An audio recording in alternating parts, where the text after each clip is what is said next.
Right, it's a bit late I know, but I've just finished watching The Walking Dead Season 3 mid-season finale.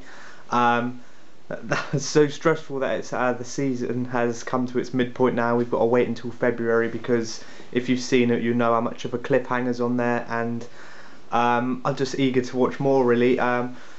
If you saw my video a couple of months back, I only started watching Walking Dead literally about 2 months ago. It was about mid-October, and obviously I heard all the hype about it, so I watched every episode. I watched all season 1, season 2, and now I've finally managed to catch up with everyone else, and I'm up to the point where I've watched every episode available now, and I love it so much. It's probably up there.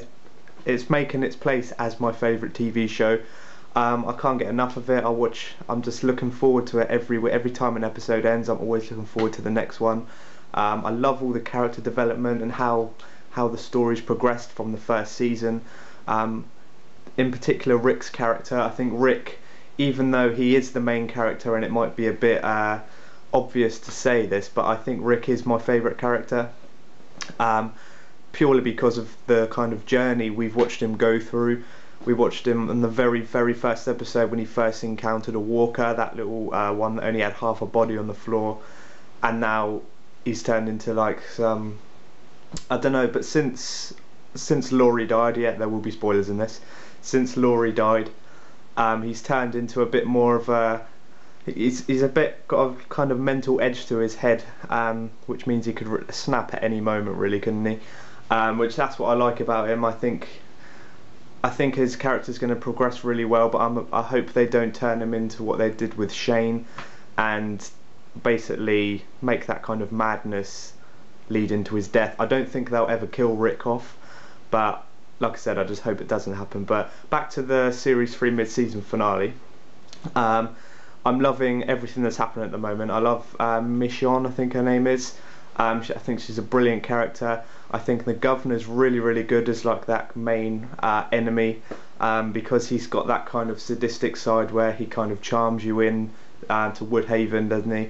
And then he's got that mental kind of side to him where you look in his apartment and he's got all those heads in the tanks, and we found out that he had his own child who had already turned, locked up in some little cupboard.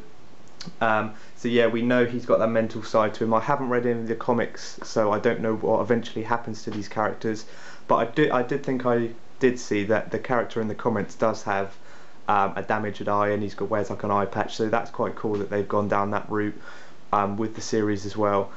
I'm loving all the characters. Like I said, I think it was a brilliant cliffhanger with Merle and, sorry, I forgot Daryl's name then, so I had to quickly find it. But yeah, I think it was a brilliant cliffhanger with Merle and Daryl. As we know, they've been searching for each other basically throughout the whole of the series.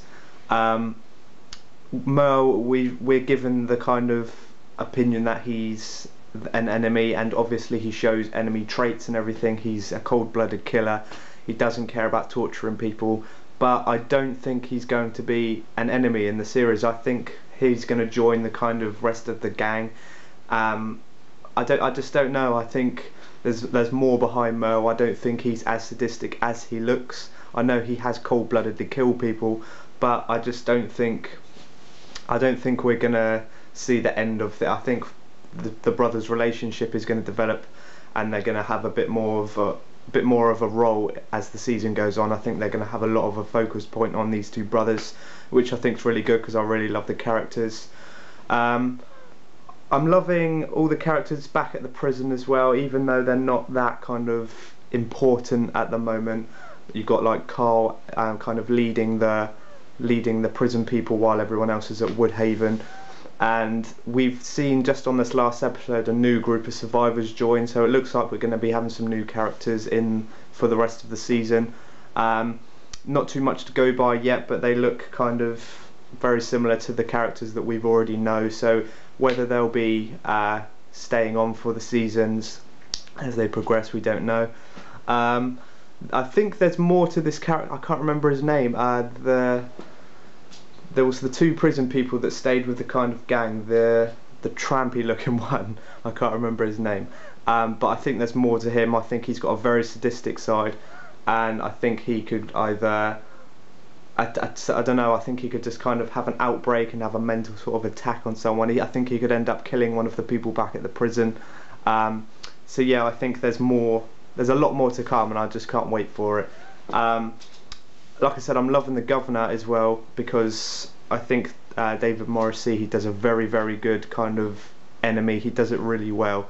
And also, as I haven't read the comics, I don't know if any of them die, if any of them survive. I don't know, so that's what I'm looking forward to seeing that progress.